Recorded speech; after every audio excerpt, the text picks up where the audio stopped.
warahmatullahi wabarakatuh.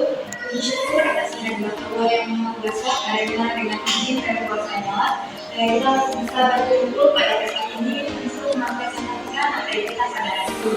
Yang saya hormati Ibu Febriawati dan Student selaku presentasi mata kuliah di Baik, langsung saja kami dari kelompok 4 akan mempresentasikan materi kami yang mengenai ilmu pengetahuan dan teknologi dalam kajian Islam. Sebelum kami mempresentasikan materi pada hari ini, di sini kami akan memperkenalkan anggota kelompok kami. Saya selaku moderator perkenalkan nama saya Bukai Dulu. Di sini ada Irmawati Farid, di sebelah sana ada Ibu dan di sebelah sana ada Mas Yusuf. Baik, langsung saja kita ke pemaparan materi yang pertama. Baiklah, langsung saja kita ke pemaparan materi yang pertama yang akan dipaparkan langsung oleh teman saya yakni Irmawati Bakari. Untuk Irmawati Bakari disilakan. Terima kasih kepada moderator sudah memberikan kesempatan kepada saya. Di sini saya akan menjelaskan pengertian ITE dan kaitannya dengan Islam. Ilmu pengetahuan atau sains adalah pengetahuan tentang gejala alam yang diperoleh melalui proses yang disebut metode ilmiah. Sedang teknologi adalah pengetahuan dan keterampilan yang merupakan penerapan ilmu pengetahuan dalam kehidupan manusia sehari-hari. Dalam pandangan Islam, IPTEK juga digambarkan sebagai cara mengubah suatu sumber daya menjadi sumber daya lain yang lebih tinggi nilainya. Hal ini tercover dalam surah Ar-Ra'd ayat 11, yaitu sesungguhnya Allah tidak merubah keadaan sesuatu kaum sehingga mereka merubah keadaan yang ada pada diri mereka sendiri. Dalam Al-Quran disebutkan juga secara garis besar tentang teknologi, yaitu tentang kejadian alam semesta dan berbagai proses kelemahan lainnya, tentang penciptaan makhluk hidup termasuk manusia yang didorong hasrat ingin tahunya, dipacu akalnya untuk menyelidiki segala apa yang ada di sekelilingnya. Meskipun Al-Quran bukan buku kosmologi atau biologi ataupun sains secara umumnya, namun Al-Quran jauh sekali dalam membicarakan mengenai teknologi. Peran Islam dalam perkembangan IPTEK adalah bahwa syariat Islam harus dijadikan standar pemanfaatan IPTEK. Ketentuan halal haram wajib dijadikan tolak ukur dalam pemanfaatan IPTEK, bagaimanapun juga bentuknya. Untuk selanjutnya saya kembalikan ke moderator. Terima kasih. Baiklah, itulah pemaparan materi dari Irmawati Bakari yakni tentang pengertian IPTEK dalam kajian Islam. Selanjutnya materi kedua yakni sejarah IPTEK dalam Islam yang akan dijelaskan langsung oleh teman saya yakni Mas Yamamuto. Untuk Mas Yamamuto disilakan. Baik, terima kasih moderator telah memberikan waktu kepada saya akan melanjutkan materi dari Irmawati Bakari yakni mengenai sejarah IPTEK dalam Islam. Perkembangan ilmu pengetahuan dan teknologi atau IPTEK dalam Islam memiliki akar yang dalam. Salah satunya berasal dari ajaran Rasulullah yang mendorong umat untuk mencari ilmu, bahkan sampai ke negeri yang jauh seperti Cina. Pada masa itu, Cina dikenal sebagai pusat pembuatan kertas yang menjadi alat vital dalam penyimpanan dan penyebaran pengetahuan.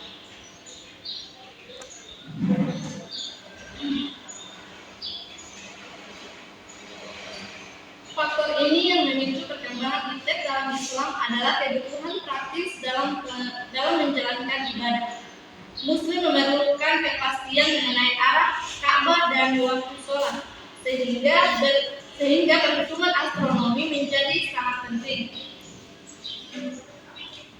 Selain itu, ada juga penghargaan yang tinggi terhadap pengetahuan dari para ilmuwan dalam masyarakat Islam.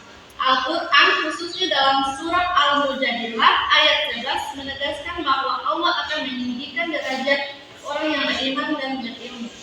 Secara keseluruhan, perkembangan IPTEK dalam Islam memerlukan hasil dari kombinasi antara dorongan untuk mencari ilmu, kebutuhan praktis dalam ibadah, dan penghargaan terhadap ilmuwan. Sekian dari saya kembalikan ke moderator. Baiklah, itulah pemaparan materi dari Mas Yamamuto yakni mengenai sejarah IPTEK dalam Islam. Selanjutnya pemaparan materi yang ketiga yakni etika dan prinsip Islam dalam perkembangan IPTEK akan dijelaskan langsung oleh teman saya yakni Regita Yusuf. Untuk Regita Yusuf disilakan. Baik, terima kasih moderator.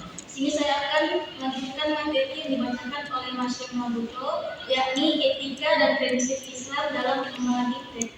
Perkembangan ilmu pengetahuan dan teknologi atau iptek yang berlandaskan nilai-nilai etika Islam sangat penting untuk membangun masa depan umat manusia.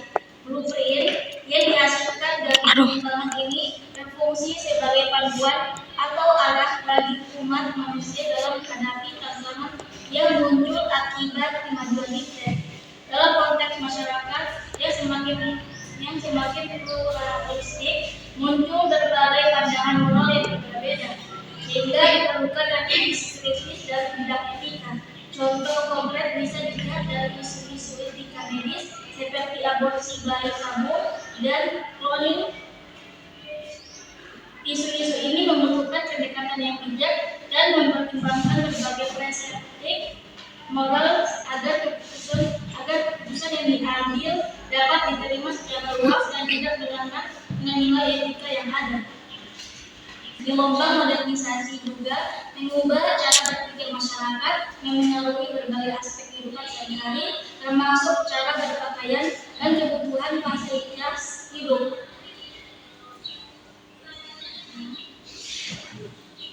Menghadapi perubahan yang cepat, masyarakat perlu memiliki landasan etika yang kuat agar tidak terjebak dalam perubahan yang hanya berlandaskan tren semata. Akhirnya, etika juga diperlukan oleh semua penganut agama untuk menemukan dasar penetapan iman dan kepercayaan, serta memperluas wawasan terhadap perubahan sosial yang terjadi. Sekian dari saya kembalikan ke moderator. Baiklah, itulah pemaparan materi dari Regita Yusuf mengenai etika dan prinsip Islam dalam pengembangan iptek. Selanjutnya di sini saya akan melanjutkan materi yakni tentang kontribusi Islam terhadap pengembangan sains dan teknologi. Islam memberikan kontribusi signifikan terhadap pengembangan ilmu pengetahuan dan teknologi dengan menjadikan akidah Islam sebagai paradigma ilmu. Dalam konteks ini, umat Islam diajak untuk membangun pemikiran ilmiah yang berlandaskan prinsip-prinsip Islam, bukan pada paradigma sekuler yang saat ini mendominasi. Selanjutnya, Islam menegaskan pentingnya syariat sebagai standar dalam pemanfaatan ilmu pengetahuan dan teknologi. Setiap aspek iptek harus dievaluasi berdasarkan kriteria halal haram, di mana penggunaan yang diizinkan adalah yang sesuai dengan hukum-hukum syariat. Islam juga mengajarkan bahwa alam semesta diciptakan untuk dimanfaatkan seoptimal mungkin demi kesejahteraan manusia. Meskipun potensi ini sangat besar, saat ini kontribusi umat Islam dalam pengembangan iptek masih tergolong lemah dibandingkan dengan non-Muslim. Oleh karena itu, diperlukan upaya kebangkitan Islam dalam bidang ilmu pengetahuan yang mencakup kolaborasi dan kesatuan di antara umat Muslim. Selanjutnya, materi yang terakhir yakni manfaat iptek bagi umat Muslim. Perkembangan teknologi memiliki dampak signifikan dalam bidang pendidikan agama Islam, memberikan banyak manfaat bagi peserta didik maupun pendidik. Yang pertama, teknologi memungkinkan pelaksanaan kegiatan pembelajaran yang lebih efisien dan aktif. Selain itu, teknologi membantu penyampaian materi yang lebih mudah dipahami. Dalam konteks pendidikan agama Islam, materi disajikan secara visual seperti video, infografis, dan slide presentasi dapat membantu menjelaskan konsep-konsep yang kompleks dengan cara yang lebih sederhana. Teknologi juga memberikan kemudahan dalam mengakses berbagai literasi yang relevan dengan pembelajaran agama, misalnya dengan adanya e-book, jurnal, dan artikel online. Peserta didik dapat dengan mudah menemukan sumber-sumber informasi yang diperlukan untuk memperdalam pemahaman mereka. Yang terakhir, penggunaan teknologi dalam pendidikan agama Islam membantu menciptakan komunitas belajar yang lebih terhubung. Melalui platform online, peserta didik dapat berdiskusi, bertukar ide, dan berkolaborasi dalam memahami ajaran agama. Baiklah, itulah pemaparan materi mengenai ilmu pengetahuan dan teknologi dalam kajian Islam. Di sini saya akan menyimpulkan materi kami, yakni kesimpulan dari pembahasan ini menegaskan bahwa ilmu pengetahuan dan teknologi seperti memiliki peran penting dalam kehidupan umat Muslim yang dinamik oleh ajaran Islam yang mendorong pencarian ilmu dan pengembangan inovasi. Dengan dasar nilai-nilai etika dan moral yang terkandung dalam Al-Quran, umat Islam diharapkan dapat memanfaatkan iptek secara bertanggung jawab dan bijaksana. Sejarah menunjukkan bahwa kontribusi umat Islam dalam ITE dalam memberikan dampak signifikan terhadap peradaban global. Oleh karena itu, integrasi antara ITE dan prinsip-prinsip Islam sangat penting untuk memastikan kemajuan yang dicapai tidak hanya bermanfaat secara politik, tetapi juga selaras dengan nilai-nilai kemanusiaan dan keagamaan. Baiklah, sekian presentasi kami pada kali ini. Dari dan kurangnya kami mohon maaf, jika ada kesalahan kami mohon dimaafkan. Wabillahi taufiq wal hidayah. Wassalamualaikum warahmatullahi wabarakatuh.